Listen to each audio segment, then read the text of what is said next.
जिंदगी में एक बात याद रखें, दो चीजों की फिलॉसफी आपके पास बड़ी स्ट्रांग होनी चाहिए। एक इंसान के चरित्र की सबसे बड़ी परीक्षा कब होती है? जब उसके पास शक्ति आ गई कि काम शुरू करना तो गरीबों के लिए भी संभव है, लेकिन काम को फिनिश करना ही किसी इंसान को अमीर बनाता है। गरीब आदमी को तुम बड़ा बना दो, उसका दिमाग घूम जाता है। लेकिन भारत का आदमी ये नहीं समझता निवेशक होना और लालची होने में थोड़ा सा अंतर है। एजुकेशन के नाम पे आदमी भागता है यहां से। सुनिए, जैसा आदमी को डर है यानी उसके पास ज्ञान की कमी है।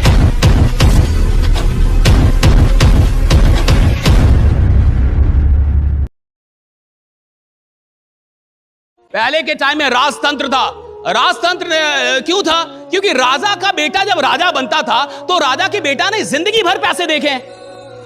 पैदाइशी राजा है, पैदाइशी पैसा देख रहा है। गरीब आदमी को तुम बड़ा बना दो,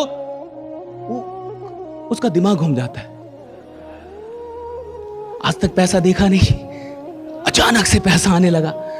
तो आप देखिए, छापे पड़ते हैं तो निकलता है 3000 करोड़, किसी के घर में निकलता है 1600 करोड़। तू खा रहा है उसको, कर क्या रहा है उसका, लेकिन वो दे नहीं पाएगा, टैक्स बचाएगा, चोरी कर रहा है। क्यों? गरीब रहा हो। अंग्रेज बहुत चालाक थे, अंग्रेज बड़े चालाक थे, बुद्धिमान थे थोड़े। जो ये IAS IPS होता है ना, सिविल सर्विसेज, राइट? आपको पता है अंग्रेजों के वक्त में इसका एग्जाम कहां पे होता था? लंदन में। आपको बनना कहां पे? सिविल सर्वेंट इंडिया में। एग्जाम देने किधर जाना पड़ेगा? लंदन। और कितने दिन का होता है? 30 दिन का रखते थे, गैप करके 30 डेज। अब 30 दिन तक लंदन में कौन रहेगा? जो बड़े बाप का औलाद होगा।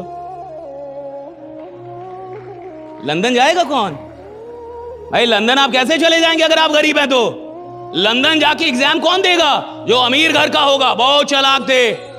उनका मानना था कि अमीर घर का आदमी को बनाओ IAS IPS, ताकि ये भ्रष्ट नहीं होगा पैसों के, क्योंकि वो तो पैसा जिंदगी भर देखा है। जिसके पास पैसा है उसके लिए क्यों? भैया आप चोरी किस चीज की करते हैं? जो आपके पास कम हो, जो आपके पास ना हो, जो आपके घर में हो उसकी चोरी। आप किसी घर में गए जी और आप चोरी करने गए, और वही चीज है जो आपके घर में प्रचुर मात्रा में पड़ी है, आप भाग जाएंगे उस घर से, घर बदल लेंगे। ये फालतू का टाइम वेस्ट है, राइट? ना, इस घर में कुछ है ही नहीं। हाँ, जो मेरे घर में पड़ा वही से इस घर में पड़ा हुआ है, काहे का इधर टाइम देने का?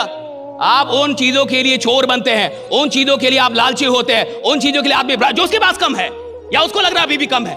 अंग्रेज बड़े चालाक थे, वो चाहते थे अमीर लोग ही बने, IAS IPS ये सारे जो, और गरीब ना बने। क्यों? गरीब आदमी बनेगा, पावर आ गया, पैसा आ गया तो भ्रष्ट होना इसकी संभावना बढ़ जाती है, इसकी संभावना बढ़ जाती है।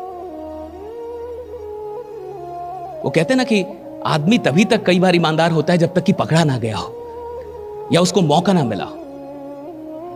एक इंसान के चरित्र की सबसे बड़ी परीक्षा कब होती है? जब उसके पास शक्ति आ गई। अब पता चलेगा ना कि वो आदमी कितना लायक और कितना नालायक है। अभी कमजोर आदमी क्या करेगा?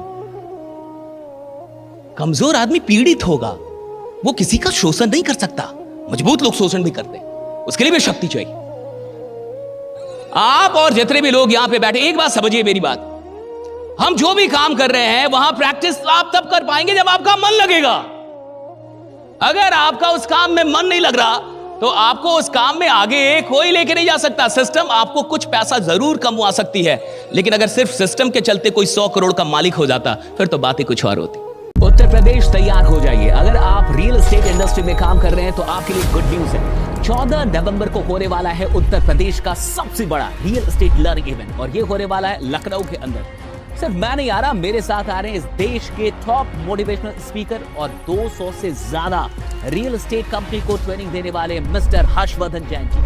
कभी ना कभी आपने हम दोनों की वीडियोस देखी होगी, और आपको मौका मिलने वाला है हमारे साथ फुल डे वर्कशॉप का, यानी 7 घंटे का ये पूरा कंटेंट होने वाला है। 7 घंटे की नॉलेज, हम दोनों के पास जो कुछ भी है वो सब कुछ हम लोग उस एक दिन यानी 14 नवंबर को आपको देने वाले हैं। अगर आप रियल एस्टेट में अपने इनकम को लेके, अपने करियर को लेके और अपनी सफलता को लेके सच में सीरियस है तो 14 नवंबर का ये इवेंट मिस मत कीजिए।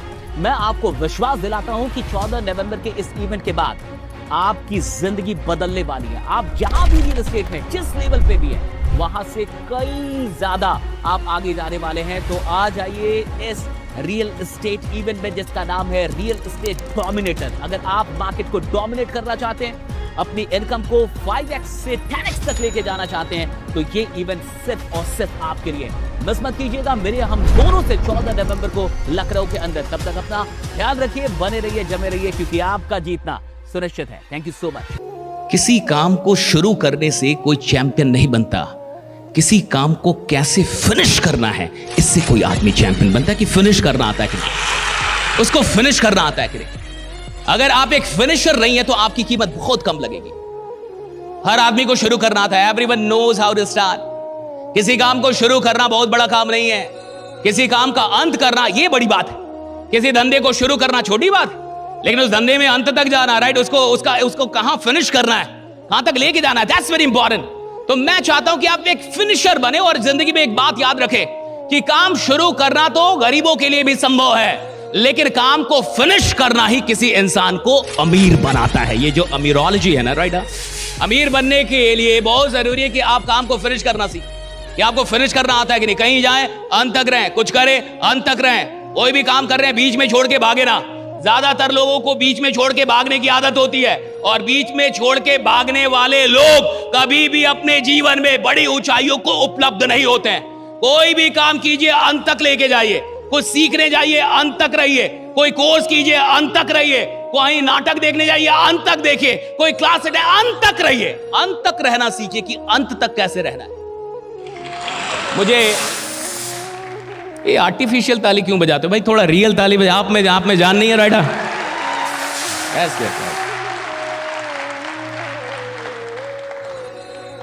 टेक्नोलॉजी की दुनिया में आदमी एक दिन इतना नालायक हो जाएगा कि सच में वो बोलेगा कि मेरे लिए कोई मशीन ताली बजाए। कहेगा मेरे दोनों हाथ बहुत। और देखिए, जब आप ये तालियां भी बजाना बड़ा जरूरी होता है, क्योंकि बहुत लोगों को नींद भी लग रही होती है, इसलिए वो बजा रहे हैं। भैया जो बजा रहे हैं वो इसलिए नहीं बजा रहे ताली, वो इसलिए बजा रहे कि आदमी थोड़ा डर जाए, उसकी थोड़ी नींद टूट जाए। और मैंने सुना है कि रात में खाने की भी व्यवस्था है, शायद। सच में है या शायद में है? हाँ, सच में है? तब तो आप दिख रहे हैं। ये क्लैरिटी जो है ना, जब इंफॉर्मेशन क्लियर होता है ना, मजा आ जाता है साहब। देखिए, जिसके पास क्लियर इंफॉर्मेशन होगा ना कि खाना मिलने वाला है, यानी पूजा के बाद प्रसाद मिलेगा, वो आदमी बढ़िया ढंग से पूजा करेगा कि भाई प्रसाद की व्यवस्था है, उसको पता है। और मान लीजिए कोई कंफ्यूज है कि है कि नहीं है, तो वो कई बार बाहर चला जाएगा कि कुछ हो रहा है भाई कि नहीं हो रहा है, दिख रहा है कुछ, राइट? भारत का आदमी क्या चाहता है? भारत का आदमी चाहता है कि कोई उसकी लॉस का गारंटी ले ले। मतलब ये नहीं चाहता कि प्रॉफिट हो। नहीं सर, भारत का आदमी इतना भी लालची नहीं है। गलत इल्जाम ना लगाया जाए। पूरी दुनिया की नजर किस पे? भारत पे। ऐसे सारे सिस्टम की नजर कहां पे है? भारत पे। सब लोग चाहते हैं भारत में आओ, भारत का बाजार सबसे बड़ा है, भारत के लोग कह रहे भाई नोटबंदी के बाद भी बहुत नोट है, यहां बहुत नोट पड़ा हुआ है। भारत में कोई गरीब नहीं है साहब। और अगर आपको गरीब दिख रहा है तो आप ये मत समझिए कि वो गरीब है, आपकी आंखों में भी कुछ खराबी हो सकती है। वो गरीब मत मानिए उसको। जो साधारण आदमी बैठा हुआ है और आपको लगता है बहुत साधारण होगा, औकात पे आएगा तो आपकी औकात लगा सकता है। रखा है उसने भी बहुत सारा। तो भारत का आदमी प्रॉफिट भी नहीं चाहता। मेरे को ऐसा लगता है उसको प्रॉफिट से भी मतलब नहीं है साहब। नहीं, उसको मतलब है कि मेरे को लॉस नहीं होगा, इसकी गारंटी क्या आप लेने के लिए तैयार हैं? लेकिन भारत का आदमी यह नहीं समझता कि निवेशक होना और लालची होने में थोड़ा सा अंतर है। एक निवेशक को यह पता होता है, कि इन्वेस्टर को यह पता होता है कि मैं कितना भी बड़ा आदमी क्यों ना हूं, मुझे भी लॉस हो सकता है, मुझे भी लॉस। भैया जिसके साथ पूरा देश चलता है ना, कई बार सरकार चलती है, उसको भी लॉस हो जाता है। तुम्हारे साथ कौन चल रहा है? लेकिन ये आदमी बोलेगा मेरे को लॉस नहीं चाहिए। कौन हो बाबा? क्यों नहीं चाहिए? कहा नहीं, मेरे को लॉस नहीं चाहिए सर, भले प्रॉफिट हो चाहे ना, लॉस नहीं होना चाहिए। और सुनिए, जिस आदमी को लॉस बर्दाश्त ना हो उसको बाजार में आना ही नहीं चाहिए। जिसको घाटा नहीं चाहिए उसको बाजार में आना ही नहीं चाहिए। वो बाजार के लायक ही नहीं है, वो बाजार के लायक ही नहीं है। मैं खुल के बोल रहा हूं ये बात। अगर आपको लॉस नहीं चाहिए, अगर आप चाहते मेरे को लॉस ना हो, भैया अडानी को लॉस हो सकता है, अंबानी को लॉस हो सकता है, टाटा का शेयर नीचे आ सकता है, एसबीआई का शेयर नहीं। तुम कौन हो भाई? क्यों नहीं होगा लॉस? क्यों नहीं होगा लॉस? लेकिन भारत के अंदर बहुत अलग कंसेप्ट है साहब। मैं क्योंकि मैं इतनी ट्रेनिंग दे रहा हूं, मुझे अब लगभग 10 साल हो गए ट्रेनिंग देते 10 साल से तो मैं ट्रेनिंग ही दे रहा हूं, लोगों से ही मिल रहा हूं। वो कितना भी बोले ना, मेरे को डर नहीं लगता सर, मेरे को डर। उधर जाके वो डरा ही हुआ है। अब सुनिए, जैसा आदमी को डर है यानी उसके पास ज्ञान की कमी, या तो वो जीवन का ज्ञान नहीं है उसके पास कि भैया जिंदगी है क्या, या तो जीवन का दर्शन बहुत अभी उसका वीक है, बहुत गरीबों वाला दर्शन है, और या तो उसको बाजार का दर्शन नहीं है। दो चीजों की फिलॉसफी आपके पास बड़ी स्ट्रांग होनी चाहिए, एक जीवन की और दूसरी बाजार की। एक तो जिंदगी का दर्शन बड़ा क्लियर होना चाहिए कि आप लॉस से डर रहे हैं, एक दिन आप मरने वाले हैं, यह निश्चित है। आप कोरोना में बच गए इसका यह मतलब नहीं है कि अब आप अमर हो गए। मरना तो तय है साहब, आप एक ना एक दिन मरेंगे, आप निश्चित मरेंगे। भले आपको लॉस हो ना हो, लेकिन मरेंगे जरूर आप। भले आप कितना भी प्रॉफिट कमा ले, लेकिन मरेंगे आप। देखिए, जीवन का दर्शन पहले क्लियर होना चाहिए कि इस जीवन का एक दर्शन क्लियर हो कि मुझे मरना है साहब। आप मरेंगे, डेफिनेटली मरेंगे, कि मेरे को मरना ही मरना है। आप कोई भी हो, आप मरेंगे, आप जो भी हो, आप मरेंगे। अच्छा, इसको जानना अलग है, इसका एहसास होना अलग है। हर आदमी को पता है वो मरने वाला है, एहसास बहुत कम लोगों को होता है। और जिस आदमी को एहसास होगा कि मैं मरने वाला हूं, और जब इस जिंदगी में जिंदगी ही नहीं रहेगी, तो मुझे किसी लॉस से क्या घंटा फर्क पड़ता है जब जीवन ही एक दिन नहीं रहने वाला।